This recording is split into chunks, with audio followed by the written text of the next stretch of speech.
Hello साथियों, मैं अभिषेक स्वागत करता हूं आप सभी का आपके और अपने परिवार नमस्ते आईटीआई पे। आज की ये आरएसी की क्लास है, रेफ्रिजरेशन एंड एयर कंडीशनिंग की क्लास है। जो बच्चे नए हैं वो बच्चे चैनल को सब्सक्राइब कर लें। यहाँ पे आरएसी की कंप्लीट क्लास कराई जा रही है, ऑब्जेक्टिव प्लस थ्योरी दोनों करवा रहे हैं हम लोग। और इससे पीछे 5 क्लास हो चुकी है, 5 क्लास हम लोग कंप्लीट कर चुके हैं, जो हम लोग बेसिक से समझ रहे हैं कि रेफ्रिजरेशन पहले के ज़माने में कैसा हुआ करता था, कैसे कैसे उसका विकास हुआ। उसके बाद हम लोगों ने कुछ चार्ट के बारे में समझा, ऊष्मा के बारे में समझा, तापमान के बारे में समझा, कार्य के बारे में समझा और कुछ बेसिक बेसिक टर्मिनोलॉजी के बारे में समझा, जो कि आरएसी से संबंधित है, रेफ्रिजरेशन एंड एयर कंडीशनिंग से संबंधित है। इसके पीछे की क्लास अगर आपने नहीं देखी है तो प्लेलिस्ट बनी हुई है यूट्यूब पे, चैनल पे हमारे, वहां पर जाइए और प्लेलिस्ट में इससे स्टार्टिंग से क्लास 1 से देखना स्टार्ट करेंगे तो आप हमसे ज़्यादा अच्छे से रिलेट कर पाएंगे। हमारी और आपकी ट्यूनिंग बनना बहुत ज़रूरी है, जिससे कि हम और आप लंबे समय तक एक साथ जुड़े रहें और आप सफलता तक पहुँचें। उसके बाद मेरे पास मिलने ज़रूर आए, है ना। तो इसके लिए पुरानी क्लास को देखना आपका बहुत ही ज़्यादा ज़रूरी हो जाता है। ये क्लास 6 है। इसमें हम लोग रेफ्रिजरेशन सिस्टम के बारे में समझेंगे, यानी कि कुछ रेफ्रिजरेशन की प्रणालियां हैं। यही रेफ्रिजरेशन की प्रणाली है जो आज हम लोग बेसिक बेसिक चीज़ों को समझेंगे, फिर बाद में हम लोग एक एक ओपन करके देखेंगे। फिर जो मोस्टली कॉमन जो यूज़ होती है आरएसी यानी कि रेफ्रिजरेशन प्रणाली, उसके बारे में भी हम लोग समझेंगे। ठीक है, तो कोई दिक्कत परेशानी वाली बात नहीं है। आरएसी की कंप्लीट क्लासेस जो है इस चैनल पे चलाई जा रही हैं, तो चैनल को सब्सक्राइब कर लें और नए हैं जो लोग वो लोग लाइक और शेयर भी कर दें। एक इंफॉर्मेशन, रेफ्रिजरेशन या मैकेनिक आरएसी ट्रेड है आपकी आईटीआई में, या आप बीटेक हैं या आप डिप्लोमा हैं और आरएसी से पढ़ना चाहते हैं, एएलपी और टेक्नीशियन, एएलपी और टेक्नीशियन के पार्ट बी सिलेबस को अगर आप कवर करना चाहते हैं तो ये हमारा रेलवे लोको पायलट बैच और टेक्नीशियन वाले टेक्नीशियन बैच जा करके ज्वाइन कर सकते हैं फुल कोर्स का। ये हमारी फीस है 699 रुपये। इसमें आपको कोर्स के साथ में प्रैक्टिस टेस्ट दिया जाएगा, जिससे आप टेस्ट लगा सकते हैं। हमारी वीडियो क्लासेस मिल जाएंगी आपको, साथ में हमारी नोट्स मिल जाएगी आपको, है ना। साथ में हमारी नोट्स मिल जाएगी, उस नोट्स का आप प्रिंट आउट करके निकलवा के पढ़ सकते हैं। और कुछ प्रीवियस ईयर क्वेश्चन पेपर दिए जाएंगे आपको, कुछ प्रीवियस ईयर क्वेश्चन पेपर दिए जाएंगे और ये सारे सब्जेक्ट मैं ही करा रहा हूँ आपके लिए, तो कोई दिक्कत परेशानी वाली बात नहीं है आपके लिए। ठीक है, चलिए भाई, बाकी ऐप डाउनलोड कर लेना आप लोग। फिट आईटीआई के नाम से ऐप है, वो भी हमारा ही ऐप है। ये हमने चैनल आपके लिए डेडिकेटेड बनाया है और लिंक आपको डिस्क्रिप्शन में मिल जाएगी। देखिए, रेफ्रिजरेशन के बारे में अगर हम लोग थोड़े से पीछे जाएं कि रेफ्रिजरेशन की शुरुआत कैसे हुई, हालांकि इससे पीछे पहले लेक्चर में हमने बहुत बेसिक बेसिक चीज़ों के बारे में बात की थी, लेकिन वो व्यावहारिक चीज़ें थी। जो डाटा आपका एग्जाम में पूछा जाएगा वो कुछ इस टाइप का है। देखिए, 1756 ईस्वी की बात है, एडनबर्ग जगह का नाम है। वहां पे विलियम विलियम कैलन नाम के एक साइंटिस्ट थे। कौन थे? विलियम कैलन नाम के साइंटिस्ट थे। उन्होंने क्या किया, सबसे पहले उन्होंने एक कंटेनर लिया, उस कंटेनर में डाई एथिल एथर लिया। उसके बाद उन्होंने उस कंटेनर में एक पंप लगाया और उस पंप को लगा करके क्या किया, वहां से प्रेशर को रिमूव किया, यानी कि सक किया, खींचा वहां से दाब को। अब यहां से, है ना, ये कंटेनर में भरा हुआ है। इन्होंने सबसे पहले यहां पे एक पंप लगाया और उस पंप से यहां से हीट को निकाला, ऊष्मा को निकाला। जब जैसे ही उन्होंने यहां से प्रेशर को कम किया तो क्या हुआ, यहां पे प्रेशर कम हो गया। अब आसपास तो प्रेशर बहुत ज्यादा है, लेकिन इस बीकर में प्रेशर कम हो गया। जैसे ही बीकर में प्रेशर कम हुआ, इसमें पड़ा हुआ जो डाई एथिल ईथर है वो क्या हुआ, उबलने लगा। इसका मतलब क्या हुआ, ये ऊपर आके चढ़ने लगा ऑटोमेटिक, है ना। अभी आपको समझ में नहीं आ रहा होगा कि इसका आरएसी से क्या मतलब है, मैं जोड़ता हूं। देखिए, ये नाम याद रखिएगा, 1756 ईस्वी में एडनबर्ग में, और ये विलियम कैलन नाम के साइंटिस्ट थे। इन्होंने जो है ये काम किया। हालांकि ये बहुत बड़ा जो है, ऐसा नहीं है कि बहुत बड़ा ऐतिहासिक परिवर्तन आ गया, यहाँ से रेफ्रिजरेशन बनने लगे, एसी अब बनने लगे, ऐसा कुछ नहीं था। लेकिन ये एक अग्रणी बना आगे जो आने वाले रेफ्रिजरेटर थे, फ्रिज थे, उसके लिए। कैसे अग्रणी बना, एक कॉन्सेप्ट आप लोग याद रखना कि कोई भी चीज ठंडी कैसे हो रही है, हम लोग पूरे इस रेफ्रिजरेशन के दौरान किसी भी चीज को ठंडा कैसे कर पाएंगे। आप लोगों ने पदार्थ की अवस्थाएं पढ़ी होंगी, ठोस, द्रव और गैस, है ना। ये 3 अवस्थाएं आपने पढ़ी होंगी। अब कुछ लोग कमेंट करेंगे कि सर हमने चौथी अवस्था भी पढ़ी है, तो जी हाँ, चौथी अवस्था भी आपसे पूछा जा सकता है कहीं पे, तो वो प्लाज्मा है ना। अब कुछ लोग कहेंगे कि सर हमने 5वीं अवस्था भी पढ़ी है, तो जी हाँ, वो बोस आइंस्टीन, बट ठीक है ना। ये सब प्रैक्टिकली जो चीज़ें जो है वो पॉसिबल नहीं है वहाँ तक। हमारे जो काम की चीज़ें हैं वो क्या है, ठोस, द्रव और गैस। अब इनके अगर हम लोग मॉलिक्यूलर संरचना पे जाएं, तो जो सॉलिड कोई मटेरियल रहेगा ठोस अवस्था में, ये स्टेजेस हैं, है ना, स्टेजेस हैं, अवस्था हैं, उसके अंदर जो मॉलिक्यूल रहेंगे, जो छोटे छोटे कण रहेंगे, उनके बीच में अंतरा जो आणविक जो गैप होता है, ये आप देख रहे हैं, ये बहुत ही कम होता है, बहुत ही कम होता है, इस टाइप से। उसके बाद जैसे जैसे हम लोग द्रव पे जाएंगे, तो इसके जो मॉलिक्यूल हैं थोड़ा थोड़ा फ्री होना स्टार्ट हो जाते हैं, थोड़ा थोड़ा दूरी पे होते हैं। क्लियर है। उसके बाद जैसे ही हम लोग गैस पे जाते हैं, तो इसके मॉलिक्यूल काफी दूर दूर पे इतर बितर रहते हैं। इस कॉन्सेप्ट को समझिएगा, कैसे ठंडा होता है। अब आप ये बताओ कि अगर आपके पास कोई ठोस है, इस ठोस को आप पिघलाना चाह रहे हो, जब इस ठोस को आप गर्म करोगे, पिघलाओगे, तो ये क्या बनेगा, द्रव बनेगा। जब किसी ठोस को, आपके पास लोहा है, उस लोहे को भी आप खूब ज्यादा गर्म कर दोगे, तो क्या बदल जाएगा, वो द्रव में बदल जाएगा, मेल्टिंग अवस्था में आ जाएगा, है ना। जैसे, है ना, आपने क्या किया, बर्फ लिया, उस बर्फ को आपने क्या किया, ऊष्मा दिया, उस बर्फ को आपने गर्म किया, और गर्म करते ही वो क्या हो गया दोस्त, गर्म करते ही वो बन गया द्रव। अब द्रव तो बन गया, उसको आपने फिर से एक बार गर्म किया, फिर से और गर्म किया उसको आपने, और उसको क्या बना दिया आपने, गैस बना दिया। यहां पे एक चीज आपकी कॉमन है मेरे दोस्त, क्या कॉमन है, यहां पे आप हर एक प्रोसेस में क्या दे रहे हैं, इसको ऊष्मा दे रहे हैं, हीट दे रहे हैं, गर्म कर रहे हैं ना, हीट दे रहे हैं। यहां भी हमने क्या किया, यहां पे गर्म किया और हीट दिया। इसका मतलब ये समझ में आया कि हमको मॉलिक्यूल को आपस में दूर दूर भेजने के लिए ऊष्मा देने की जरूरत होती है। तो अगर ऐसा कुछ संभव हो कि हमारे पास कोई ऐसा मैटर हो, कोई ऐसा पदार्थ हो जिसका मॉलिक्यूल बहुत ही पास पास हो, बहुत ही पास पास हो, और उसको हम लोग थोड़ी सी भी अगर ऊष्मा दें, तो क्या हो जाए, वो उसके मॉलिक्यूल बहुत ही दूर दूर होते चले जाएं, इस टाइप से। तो कहने का मतलब ये क्या हो जाएगा, ठोस से द्रव की तरफ बदलने लगेगा। और अगर हम लोग इसमें ऊष्मा दें, तो ये किधर चला जाएगा, गैस की तरफ बदल जाएगा, गैस की तरफ बदल जाएगा। बदलेगा कि नहीं, इसका मतलब ये हुआ कि अगर इसको हम लोग हीट ना दें, बिना हीट दिए हमारे ऑटोमेटिक सराउंडिंग से अगर कोई ऐसा पदार्थ हमारे पास विद्यमान हो जो ऑटोमेटिक सराउंडिंग की हीट को खींच करके स्वतः ही क्या हो, ठोस से द्रव में बदल जाए और स्वतः ही द्रव से गैस में बदल जाए, तो हमारा ठंडा करने वाला काम बन जाएगा। कैसे बन जाएगा, हमने ये देखा कि ठोस से द्रव में जाने के लिए, द्रव से गैस में जाने के लिए हमको ऊष्मा देनी पड़ रही है।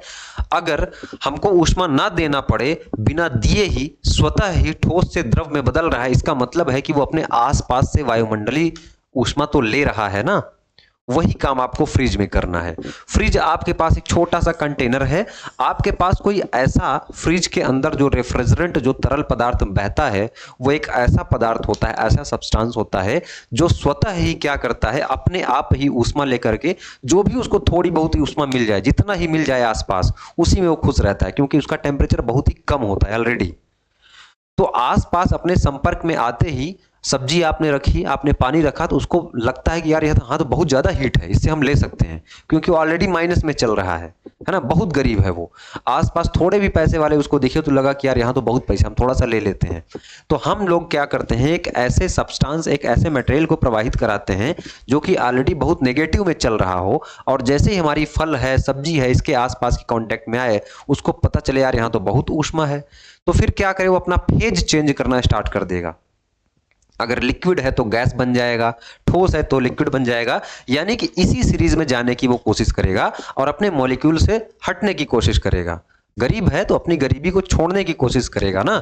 तो कहने का मतलब ये है कि फिर से हमारा जो है वो वही रेफ्रिजरेशन इफेक्ट स्टार्ट हो जाएगा, क्योंकि जैसे ही वो अपने फेज को चेंज करेगा, ठोस से द्रव में जाएगा, द्रव से गैस में जाएगा, तो हमने पानी को उबालने के लिए ऊष्मा दी है, लेकिन ये स्वतः ही चेंज हो रहा है। इसका मतलब ये आसपास से ऊष्मा ले रहा है। कुल मिला के ऊष्मा मिलेगी तभी वो चेंज करेगा अपने आप को। तो चाहे हम लोग ऊष्मा दें और नहीं दे रहे हैं तो ऊष्मा वो आसपास से ले लेगा। तो आपके सब्जी की ऊष्मा खींच लेगा, आपके पानी की ऊष्मा खींच लेगा, है ना। उस आसपास अगर कमरे में एसी की बात करें तो पूरे रूम की जो है वो क्या करेगा, हीट को खींच लेगा, एब्जॉर्ब कर लेगा। और वैसे ही उसी तरह हमारा क्या हो जाएगा, इसी प्रोसीजर से हमारा रेफ्रिजरेशन इफेक्ट प्राप्त होगा। ये मैंने आपको ये समझाया है कि कुछ लोगों के दिमाग में जाता होगा कि यार ठंडा हो कैसे जाता है, आता है ना कि ठंडा कैसे हो गया, फ्रिज है एसी है तो कैसे ठंडा हो गया, ऐसे ठंडा हो गया, इसकी फिजिक्स ये है। अब ये जो हमने आपको ये कहानी बताई है ना, ये जो वेलन कैलन नामक साइंटिस्ट थे, इन्होंने जब ये प्रोजेक्ट किया उसके बाद ये चीजें लोगों को समझ में आई कि यार अगर मॉलिक्यूल को दूर किया जा सकता है किसी वजह से, अगर हम लोग खुद हीट दें, तो हमारे पास अगर ऐसा कोई पदार्थ मिल जाए कि जो कि आसपास की थोड़ी बहुत ही ऊष्मा लेकर के अपने आप में अपने मॉलिक्यूल को दूर करना स्टार्ट कर दे, अगर ठोस है तो द्रव बन जाए, द्रव है तो गैस बन जाए, तो इसका मतलब वो ऊष्मा खाएगा। अरे कुछ न कुछ करेगा तो खाएगा। तो वही बात, ये जो है ये शुरुआत यहां से हुई, इसलिए उनको नहीं भूलना है। फिर उसके बाद थोड़ा सा आगे बढ़ा गया, उसी प्रिंसिपल पर अमेरिकन साइंटिस्ट थे ओलिवर एवेंस नामक, क्या नाम था इनका, ओलिवर एवेंस थे। इन्होंने उसी, हमने बताया ना कि वो आपका अग्रणी बना स्टार्टिंग, क्योंकि वो दिमाग में वो जहन में डाला कि यार चीजें ऐसी संभव हैं, ऐसी की जा सकती हैं। तो उन्होंने क्या किया, पूछा जाएगा कि VCRS जो है सबसे ज्यादा यूज किया जाने वाला रेफ्रिजरेशन सिस्टम यानी कि रेफ्रिजरेशन प्रशीतन प्रणाली है। आगे हम लोग डिटेल में समझेंगे, क्योंकि VCRS और VARS यही आपको पूरा विस्तार से पढ़ना है। व्यवहारिक रूप पर हमारे यहाँ पे जो एसी और फ्रिज लगाए जाते हैं वो VCRS से ही लगाए जाते हैं, और कहीं कहीं VARS भी आपको देखने को मिल जाता है। तो अमेरिकन साइंटिस्ट ओलिवर सर थे, इन्होंने वेपर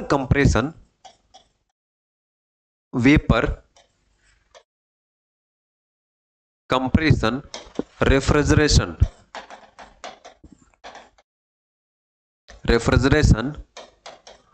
सिस्टम बनाया सबसे पहले, है ना। अब वेपर कंप्रेशन रेफ्रिजरेशन सिस्टम क्या होता है, इससे पहले और भी बहुत सारी प्रणालियां रही होंगी, उनके बारे में हम लोग समझ लेते हैं, फिर हम लोग यहां पे फिर लौट के आएंगे। कोई जल्दबाजी नहीं है, कुछ भगा भगा के नहीं पढ़ाएंगे, बहुत ही डिटेल में। जब तक दिमाग में चीजें घुसेंगी नहीं तब तक याद करने से काम नहीं चलेगा। याद करने के लिए मैं अपनी नोट्स हाथ से लिखी हुई कॉपी पे आपको दे दूंगा, ठीक है, आप वहां से याद कर लेना। यहां आए हो पढ़ने तो आप समझो, क्योंकि आप किताब खरीद के भी रट सकते हो चीजों को। चलिए आते हैं टाइप्स ऑफ रेफ्रिजरेशन। रेफ्रिजरेशन का मतलब जिसको समझ में नहीं आ रहा होगा तो क्लास 1 देख लेना, क्लास 2 देख लेना, आप लोग चीजें क्लियर हो जाएंगी। अब रेफ्रिजरेशन की अलग अलग प्रणालियां हैं, है ना। टाइप ऑफ रेफ्रिजरेशन, रेफ्रिजरेशन के प्रकार। रेफ्रिजरेशन का मतलब यह है कि शीतलन, है ना, ठंडा करना किसी भी स्पेसिफिक एरिया को, उसके अलग अलग प्रकार हो सकते हैं। अब जैसे बर्फ रेफ्रिजरेशन, अगर बर्फ से रेफ्रिजरेशन प्राप्त किया जा रहा है तो उसको हम लोग आइस रेफ्रिजरेशन बोलेंगे या तो बर्फ रेफ्रिजरेशन बोलेंगे। उसके बाद दूसरे नंबर पे हमारा क्या है, शुष्क बर्फ रेफ्रिजरेशन, यानी कि ड्राई आइस के नाम से भी इसको जाना जाता है, dry ice refrigeration. Third number पे हमारा क्या है, evaporative refrigeration,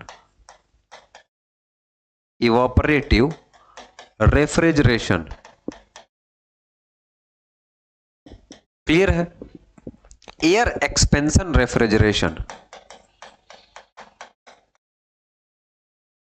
air expansion refrigeration. फिर क्या है, gas throttling refrigeration, gas throttling refrigeration. फिर liquid gas refrigerator, liquid gas refrigerator. Detail में समझेंगे कि सब क्या है, बार बार हम लोग बात कर रहे हैं जिसके बारे में। फिर आता है आपका जो मुख्य वेपर कंप्रेशन रेफ्रिजरेशन साइकिल, जिसका चक्र एक एक डिटेल में हमको अध्ययन करना पड़ेगा आगे। ये क्या है? VCRS, vapour compression refrigeration system. फिर क्या है? Vapour absorption, VARS, vapour absorption refrigeration system. Playlist बनी हुई है चैनल पे, तो प्लेलिस्ट आप लोग जाकर जरूर देखना, ठीक है। चलिए, फिर क्या है? Thermo electric refrigeration system, my favourite, मेरा फेवरेट रेफ्रिजरेशन सिस्टम की अगर आप बात करो कि सर आपको कौन सा इसमें रेफ्रिजरेशन सिस्टम अच्छा लगता है, तो मेरे लिए बेस्ट यही है। तो फ्यूचर में अगर मेरे ऊपर आएगा कि आप चूज करिए कि कौन सा रेफ्रिजरेशन सिस्टम आप प्रेफर करते हैं, कौन सा लगाया जाए, तो मैं इसी को सिलेक्ट करूंगा। उसके पीछे का कारण मैं अभी आगे आपको बताने वाला हूं, ठीक है। अभी इन सारे रेफ्रिजरेशन सिस्टम को आप लोग अगर पढ़ोगे तो कहीं ना कहीं हाँ नुकसान, हर एक रेफ्रिजरेशन में कुछ न कुछ कमियां, कुछ न कुछ लाभ हैं, इसलिए इतनी सारी चीजें इंडस्ट्री में चल रही हैं और इतनी चीजें आपको पढ़नी भी पड़ रही है ना। तो चलिए स्टार्ट करते हैं हम लोग बर्फ रेफ्रिजरेशन से। बर्फ रेफ्रिजरेशन क्या है? अब बर्फ रेफ्रिजरेशन आइस एक किसी कंटेनर में अगर बर्फ रख दिया जाए, उस बर्फ को पिघलाया जाए। अब पिघलेगा कैसे? वो पिघलेगा आसपास की उष्मा को खींचेगा वो। यही पीछे हमने समझाने की कोशिश की है। इस आइस से आपको चीजें क्लियर हो जाएंगी। आइस जैसे ही आप किसी कंटेनर में रखो और उसी कंटेनर में आप सब्जी भी रखो, कोल्ड ड्रिंक्स रख दो, कुछ देर बाद आप देखोगे कि कोल्ड ड्रिंक आपकी ठंडी हो गई है। उसका कारण ये होता है कि बर्फ क्या है, अभी सॉलिड है, अभी ठोस है। हमने बताया था ना कि ठोस है, ठोस से अगर कोई द्रव में बदल रहा है तो इसका मतलब क्या है? उसको ऊष्मा दी जा रही है, ऊष्मा देकर के वो द्रव में बदल रहा है। या द्रव में है और गैस में उसको कन्वर्ट करना है, तो यहां पे भी हम लोग उसको हीट दे रहे हैं, ऊष्मा दे रहे हैं। अगर इस ठोस को हम लोग ऊष्मा ना दें फिर भी ये द्रव में बदल जाए, इसका मतलब है मेरे दोस्त कि कोई ना कोई इसको ऊष्मा दे रहा है, कहीं ना कहीं से इसको ऊष्मा मिल रही है। इसका मतलब है कि यहाँ पे आइस रखा हुआ है, यहाँ पे बर्फ का टुकड़ा रखा हुआ है और यहाँ पे एक कोल्ड ड्रिंक रखी हुई है, यहाँ पे एक कोल्ड ड्रिंक रखी हुई है। और ध्यान दीजिएगा, इस कोल्ड ड्रिंक है और आसपास यहाँ पे इस कंटेनर में वातावरण भी है, यहाँ भी थोड़ा बहुत हीट होगी, थोड़ी बहुत ऊष्मा होगी। कंटेनर आपने बंद किया, हवा है उसके अंदर, हीट है उसके अंदर, है ना, और कोल्ड ड्रिंक है, उसकी अपने आप में कुछ ना कुछ हीट है। अब ये आइस क्या होगी? पिघलेगी, है ना, क्योंकि नियम है इक्विलिब्रियम में आने का, साम्यावस्था में आने का, है ना। पर्यावरण अपने अनुकूल सभी को लाने की कोशिश करता है। तो जैसे जैसे ये आइस क्या होगी? ठोस से द्रव में कन्वर्ट होगी, पिघलेगी। तो हमने बताया कि जब पिघलेगी तो ऊष्मा किसी न किसी को इसको देना पड़ेगा। तो इसको कहां से मिल जाएगी? इस कोल्ड ड्रिंक की ऊष्मा इसमें चली जाएगी। और ऊष्मा वाला चैप्टर मैंने पढ़ाया है ना, कैसे कूलिंग इफेक्ट होता है, कि ऊष्मा किधर ट्रांसफर हो रही, तो कौन सा ठंडा है तो किधर ऊष्मा जा रही, किधर आ रही है, वो क्लास आप लोग देख लेना। तो इसका मतलब ये है कि अब ये आइस पिघलना स्टार्ट हो जाएगी। आइस जैसे जैसे पिघलेगी आसपास के तापमान को क्या करेगी? कम कर देगी, क्योंकि आसपास के हीट को एब्जॉर्ब करके तब पिघलेगी। अगर बात की जाए कि 1 किलोग्राम आपके पास, ये डाटा आप याद रखना, 1 किलोग्राम अगर आइस को मेल्ट किया जाए तो अपने आसपास के 80 किलो कैलोरी ऊष्मा का क्या करेगी? वो खपत करेगी, 80 किलो कैलोरी। इसका मतलब कि 1 किलो आइस है, उस 1 किलो आइस को अगर हम लोग ऐसे वातावरण में रख दें तो जैसे ही वो मेल्ट होगी तो अपने आप में वो 1 किलो आइस को क्या करेगी? 1 किलो कैलोरी ऊर्जा को क्या करेगी? वो आइस एब्जॉर्ब कर लेगी, खींच लेगी, चाहे आप उसको हीट दो या ना दो, है ना। चलिए, ये हो गया आपका बर्फ रेफ्रिजरेशन। अब बर्फ रेफ्रिजरेशन में क्या नुकसान है? नुकसान ये है कि आपको बर्फ ऐसी जगह से लानी पड़ेगी, जब ठंडी का मौसम होता हुआ बर्फ बचा के रखो तो वो तो मुश्किल है। या तो आप कृत्रिम बर्फ बनाओ तो फिर आपको अलग रेफ्रिजरेशन सिस्टम पढ़ना पड़ेगा, अलग रेफ्रिजरेशन सिस्टम की जरूरत पड़ेगी। एक नुकसान और है कि सिर्फ कूलिंग करता है, ये सिर्फ कूलिंग करता है ना। अब हमको कूलिंग के साथ में ह्यूमिडिफिकेशन भी चाहिए, डीह्यूमिडिफिकेशन भी चाहिए। एक कंफर्ट में लाने के लिए अगर आप कहीं रूम पे हैं और सिर्फ ठंडा हो रहा है तो आपको कंफर्ट नहीं होगा। वो आगे हम लोग साइकोमेट्रिक चार्ट पढ़ेंगे और बताएंगे आपको कि अगर एसी में आपके सिर्फ कूलिंग प्रभाव अगर होने लगे तो आपको उलझन होने लगेगी रूम में, उसको हम लोग समझेंगे आगे। लेकिन फिलहाल बर्फ रेफ्रिजरेशन सिस्टम का मतलब यही है कि आइस से सिर्फ कूलिंग लेना। और कूलिंग कैसे लेना? इस तरीके से। ऐसे भाई आपका रेफ्रिजरेटर ठंडा करता है। अब आते हैं हम लोग शुष्क बर्फ रेफ्रिजरेशन से। सेम कॉन्सेप्ट वही रहेगा, है ना। जो चीजें हैं, टॉपिक है, वो जो मैं आपको बता रहा हूं वो ध्यान में रखोगे आप तो आपके सारे क्वेश्चन सॉल्व हो जाएंगे एग्जाम में। चलिए, अभी हम लोग बेसिक पढ़ रहे हैं इसके बारे में, इसके डाटा क्या याद करनी है, चीजें क्या इंपॉर्टेंट है, क्या पूछेगा, वो हम लोग थ्योरी के साथ ऑब्जेक्टिव भी कराएंगे तो वहां से चीजें क्लियर होंगी। लेकिन ये सारी चीजें आपसे पूछी जाती है ना। चलिए, तो शुष्क बर्फ रेफ्रिजरेशन का मतलब क्या है? ड्राई आइस,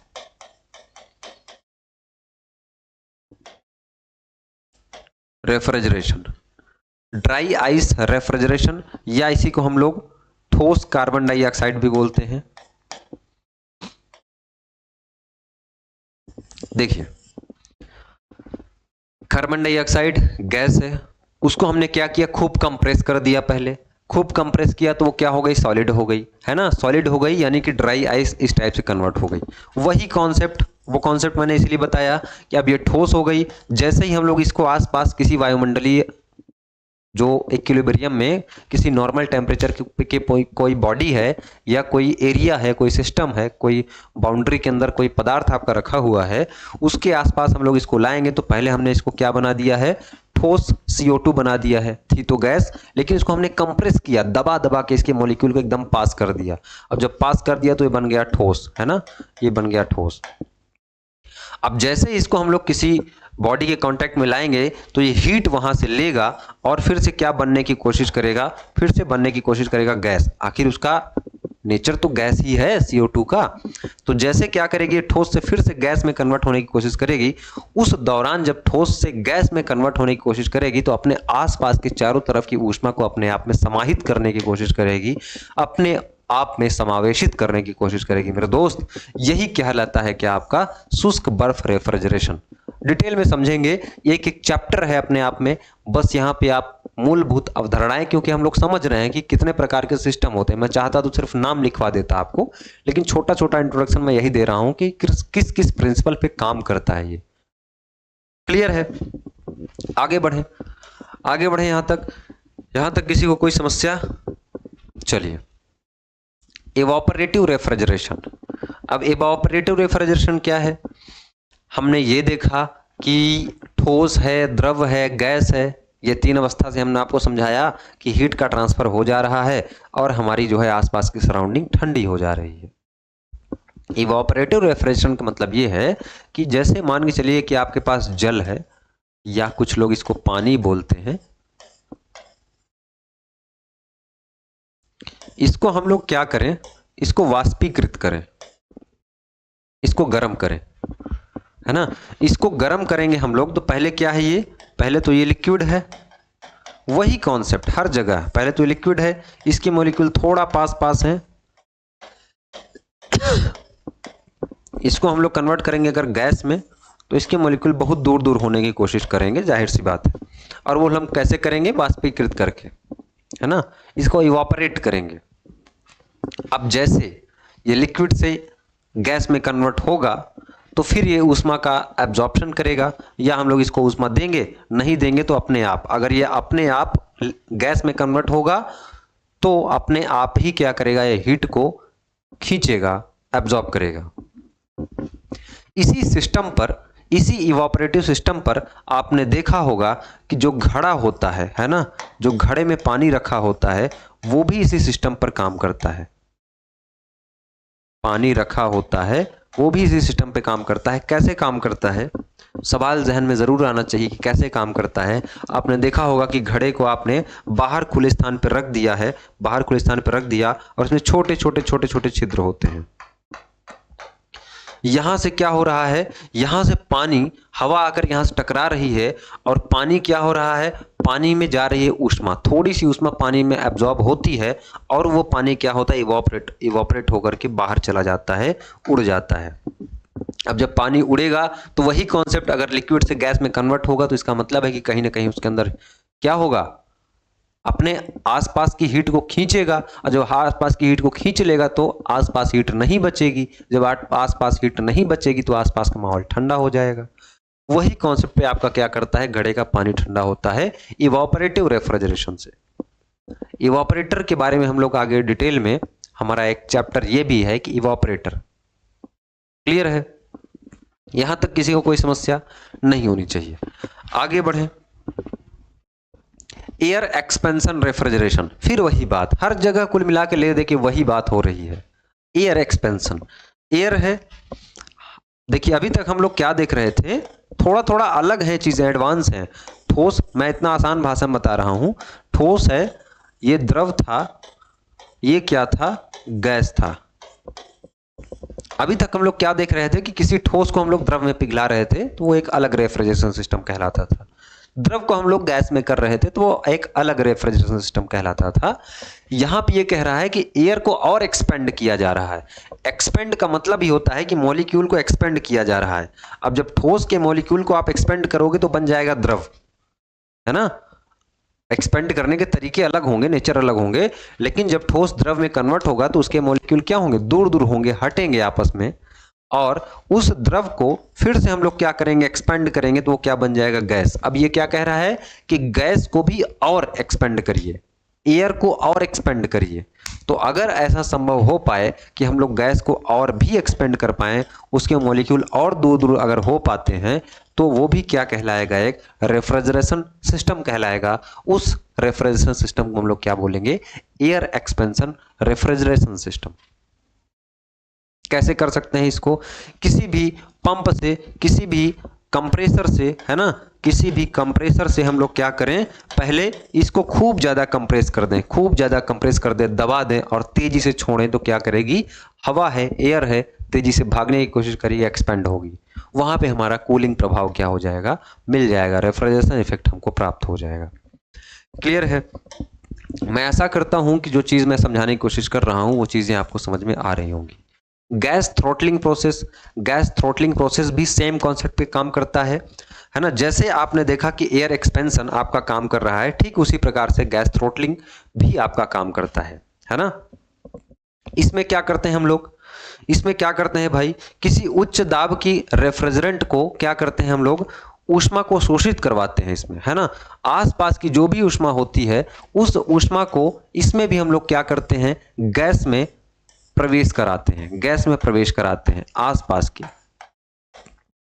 इसमें भी जो हमारा मेन फैक्टर होता है वो गैस ही होता है। एक थ्रॉटलिंग प्रोसेस होती है थर्मोडायनेमिक्स में, पिछले लेक्चर में हम बता चुके हैं थ्रॉटलिंग के बारे में। तो यहां भी मेन फैक्टर आपका गैस ही होगा, और गैस को ही हम लोग क्या करते हैं, यहां पे रेफ्रिजरेशन सिस्टम में यूज करते हैं। तो वो क्लास थ्रॉटलिंग वाला चैप्टर आप कवर करके आइए, और इसके बाद जब हम लोग गैस थ्रॉटलिंग रेफ्रिजरेशन समझेंगे वहां पे डिटेल में इसको जानेंगे। क्लियर है?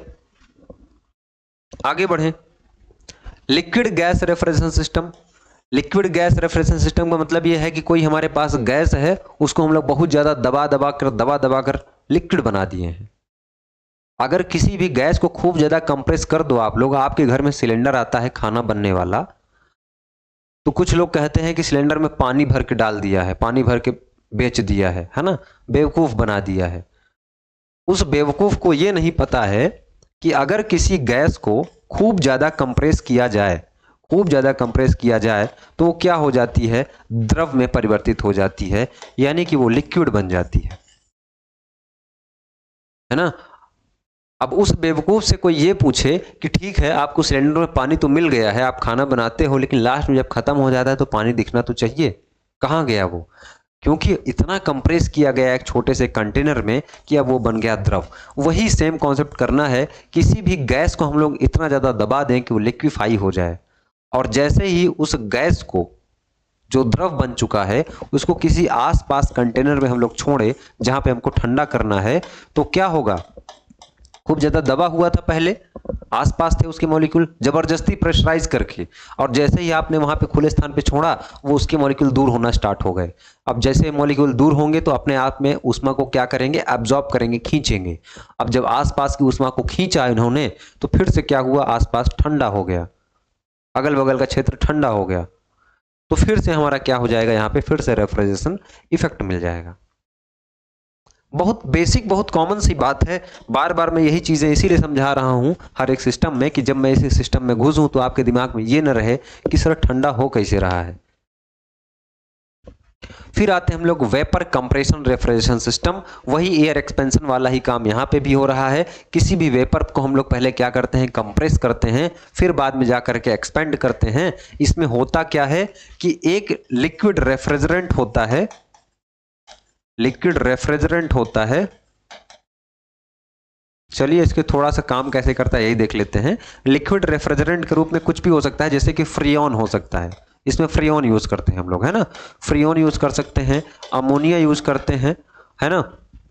और साथ में हम लोग क्या यूज कर सकते हैं इसमें, इसमें हम लोग यूज कर सकते हैं CO2 भी यूज किया जाता है। ऐसा नहीं कि CO2 यूज नहीं होता है, CO2 भी यूज होता है, लेकिन फ्रीऑन और अमोनिया ये दो चीजें आप मोस्टली यूज करते हैं। आपने देखा होगा कि आपके घर में जो रेफ्रिजरेटर लगे हुए हैं, फ्रीऑन 12 हो गया, फ्रीऑन 13 हो गया, फ्रीऑन 22 हो गया, है ना। उसको R134A बोलते हैं, R12 बोलते हैं, R11 बोलते हैं। R11 कैसे पढ़ा, 12 कैसे पढ़ा, इसका मैं एक बहुत बढ़िया ट्रिक बताऊंगा और जिससे चीजें वो क्लियर हो जाएंगी आपसी। फिलहाल जब हम VCRS पढ़ेंगे तब देखेंगे डिटेल में। अब इसमें होता क्या है कि एक लिक्विड रेफ्रिजरेंट होता है जो कि ऑलरेडी बहुत ही कम टेम्परेचर पे होता है, माइनस में होता है, -33, -77। उसका बॉइलिंग पॉइंट -77 में भी होगा और फ्रीजिंग पॉइंट भी क्या होगा, -33 में होगा, अमोनिया जैसे। तो ऐसे हम रेफ्रिजरेंट लेंगे जो कि आसपास की सराउंडिंग से बहुत ही कम टेम्परेचर पे एग्जिस्ट कर रहे हों। उनको हम लोग क्या करेंगे, ऐसे एक साइकिल बनाएंगे। उस साइकिल में जैसे मान के चलिए कि यहाँ पे आपका खाने वाला पदार्थ रखा हुआ है, यहां से हम लोग गुजारेंगे। अब पहले क्या रहेगा, ये पहले तो रहेगा लिक्विड, है ना। पहले क्या रहेगा, लिक्विड रहेगा। और जैसे ही ये यहाँ के आसपास आएगा, कहाँ के आसपास, आपके खाद्य पदार्थ के आसपास आएगा, यहां से ऊष्मा लेगा, ऊष्मा लेगा और ऊष्मा लेकर के फिर क्या बन जाएगा आपका, ये बन जाएगा आपका गैस। क्या बन गया, गैस। यहां पे क्या था, ठंडा था, और यहां बाहर निकला तो थोड़ा सा ये गर्म हो गया, है ना। इसका टेम्परेचर क्या हुआ, बढ़ गया। फिर ये आगे बढ़ा, यहां पे हमने हीट को बाहर सराउंडिंग में रिजेक्ट किया और फिर से हमने क्या किया, इसको फिर से भेज दिया। यही साइकिल बार बार दोहराई जाती है। डिटेल में समझेंगे, कोई जल्दबाजी नहीं। फिलहाल ये समझिए कि इसमें लिक्विड रेफ्रिजरेंट होता है, जैसे कि फ्रीऑन, अमोनिया, ये सब मिलकर के बार बार रेफ्रिजरेशन इफेक्ट, कंप्रेसर की मदद से हम लोग बार बार इसको क्या करते हैं, कंप्रेस करते हैं, फिर इसका टेम्परेचर को बढ़ाते हैं, फिर बाहर हीट को रिजेक्ट करते हैं कंडेंसर के थ्रू, फिर एक्सपेंशन वाल्व आता है, फिर यहाँ से हम लोग रोक करके फिर से धीरे धीरे इसको ठंडा करके फिर नीचे भेजते हैं आपके इवापोरेटर में। क्लियर है। आगे बढ़े सर, आगे बढ़े। Vapour absorption refrigeration system. आपने पीछे वेपर कंप्रेशन में देखा कि वहां पे कंप्रेसर लगा हुआ था। क्या लगा हुआ था, कंप्रेसर लगा था गैस को कंप्रेस करने के लिए, रेफ्रिजरेंट को कंप्रेस करने के लिए। यहां पे कंप्रेसर नहीं लगेगा, कंप्रेसर की जगह पे हम लोग क्या लगाएंगे, जनरेटर लगाएंगे, जनरेटर लगाएंगे, हीट एक्सचेंजर लगाएंगे, हीट एक्सचेंजर लगाएंगे और एक पंप लगा देंगे, पंप लगा देंगे। अब वेपर एब्जॉर्प्शन रेफ्रिजरेशन सिस्टम में अमोनिया हम लोग यूज करते हैं एज ए रेफ्रिजरेंट, यानी कि जो चारों तरफ बहता है, और इसमें वाटर भी यूज किया जाता है, पानी भी यूज किया जाता है मेरे दोस्त। पानी किस लिए यूज किया जाता है, जिससे कि अमोनिया को एब्जॉर्ब कर पाए अपने आप में। क्लियर है। तो ये वेपर एब्जॉर्प्शन रेफ्रिजरेशन सिस्टम कहलाता है, क्योंकि यहां पे पानी अमोनिया को एब्जॉर्ब करता है, इसलिए इसका नाम वेपर एब्जॉर्प्शन रेफ्रिजरेशन सिस्टम है। पूरा एक चैप्टर है, एक पूरा लेक्चर लगेगा इसको समझने के लिए। चलिए, कितने टाइप का रेफ्रिजरेशन सिस्टम होता है ये मैं पढ़ा रहा हूं आपको, तो ये दिमाग से ना उतरे कि क्या पढ़ रहे हैं हम लोग। ये अब बारी बारी से यही सारे चैप्टर चलेंगे आपके। अब अगले चैप्टर में, अभी तो हमने आज आपको नाम गिनाया कि भैया बर्फ रेफ्रिजरेशन हो गया, शुष्क बर्फ रेफ्रिजरेशन हो गया, इवापोरेटर रेफ्रिजरेशन हो गया, एयर एक्सपेंशन हो गया, गैस थ्रॉटलिंग हो गया। अब बारी बारी से हम लोग एक एक टॉपिक लेंगे, उसको एक एक लेक्चर डिटेल में समझेंगे, सारी प्रोसेस को, सारे सिस्टम को। फिर सिस्टम हो जाएगा तो फिर सभी सिस्टम के अंदर कुछ इंपॉर्टेंट कंपोनेंट होते हैं जो कि मोस्ट होते हैं, हर जगह कॉमन होते हैं, जैसे कि कंप्रेसर हो गया, कंडेंसर हो गया, इवापोरेटर हो गया। इसको फिर हम लोग एक अलग अलग फिर चैप्टर में पढ़ेंगे। यही आपकी RAC है कुल मिला के। चलिए आगे बढ़ें। वेपर एब्जॉर्प्शन हो गया। आगे बढ़ते हैं। आगे है आपका थर्मो इलेक्ट्रिक रेफ्रिजरेशन। बहुत ही बढ़िया रेफ्रिजरेशन सिस्टम है और इसमें किसी भी प्रकार का कोई मूविंग पार्ट नहीं होता है। ये पेल्टियर प्रभाव पर काम करता है। पूछा जाता है ये पेल्टियर प्रभाव। पेल्टियर प्रभाव क्या है? पेल्टियर प्रभाव ये कहता है कि अगर दो अलग अलग धातुओं के पास हम लोग क्या करें, करंट का प्रवाह करें, तो कुछ पार्ट आपका ठंडा प्रभाव उत्पन्न करेगा, कुछ पार्ट आपका गर्म होगा।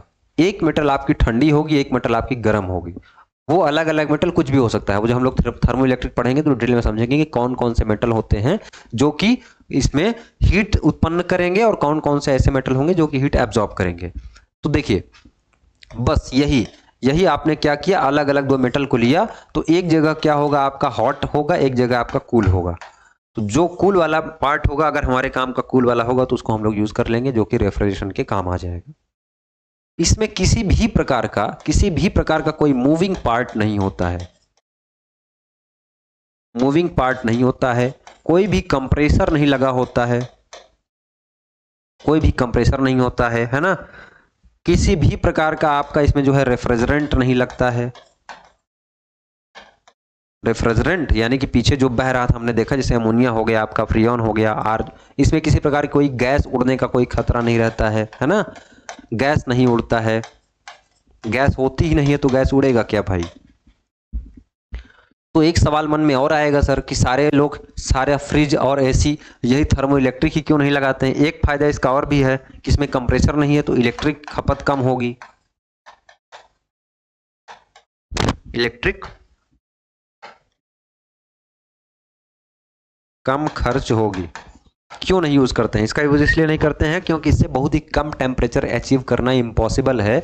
बहुत ही कम तक, इवन 0 डिग्री सेंटीग्रेड तक भी जो है क्या करता है, ये अचीव नहीं कर पाता है। लगभग 6-7 डिग्री तक, 8 डिग्री तक क्या करता है, अचीव कर पाता है। ये नुकसान है इसका। तो अगर आप लोग ये रेफ्रिजरेटर लगाओगे तो आपके मोबाइल चार्जर जितना ही बिल आएगा, सालों साल तक चलेगा, कभी कुछ खराब नहीं होने वाला है इसमें, है ना। लेकिन नुकसान यही होगा कि आप इसमें बर्फ नहीं बना पाओगे। अगर आपको सिर्फ पानी ठंडा करना है, सब्जियां ठीक ठाक रखनी है, तो आप इसका यूज कर सकते हैं और यही चाहिए भी होता है ना। बर्फ का कोई खास काम होता नहीं है, इसलिए थर्मो इलेक्ट्रिक रेफ्रिजरेशन क्या होता है, इको फ्रेंडली होता है। किसी भी प्रकार से ओजोन को या आसपास जो है किसी भी प्रकार से किसी को हार्म नहीं करता है। इसलिए ये क्या होता है, इस रेफ्रिजरेशन सिस्टम को हम लोग क्या बोलते हैं, इको फ्रेंडली भी बोलते हैं। Eco friendly refrigeration system. Clear है? ये तो हो गई आपकी आज की क्लास कंप्लीट। बाकी प्लेलिस्ट में बने रहिए। पूरा कंप्लीट बैच, किसी भी परीक्षा के लिए अगर आपको पढ़ रहे हैं आप लोग, किसी भी एग्जाम के लिए पढ़ रहे हैं, तो सभी परीक्षा के लिए ऐप डाउनलोड करेंगे। समय समय पर सारी परीक्षाओं के लिए कोर्सेस बैचेस बनते रहते हैं। यहाँ से भी आप पढ़ सकते हो, कोई दिक्कत नहीं है। टेस्ट सीरीज हमारी जरूर अटेम्प्ट कर लेना आप लोग। नोट्स हमारा चाहिए तो नोट्स आपको हमारे एप्लीकेशन पे मिल जाएगा। तो ऐप डाउनलोड करिए, पढ़िए। कोई समस्या हो, किसी प्रकार का कोई डाउट हो तो हमारा ये कॉन्टैक्ट नंबर है, इस पर आप व्हाट्सएप कर लेना एक बार। इसके अलावा आप हमारा एप्लीकेशन इंस्टॉल करोगे तो वहाँ पे चैट नाम का एक ऑप्शन है ना, वहाँ से आप बात करोगे तो डायरेक्ट हमसे बात होगी आपसे, ठीक है। इसी शब्दों के साथ आज की इस क्लास को यहीं पे रोकते हैं। कुछ अच्छा लगा हो, कुछ चीज़ें समझ में आई हो तो चैनल को सब्सक्राइब कर दीजिएगा आप लोग। बेल आइकन को भी प्रेस करिएगा। शेयर तो आप लोग नहीं करोगे बट लाइक ज़रूर कर दीजिएगा। धन्यवाद।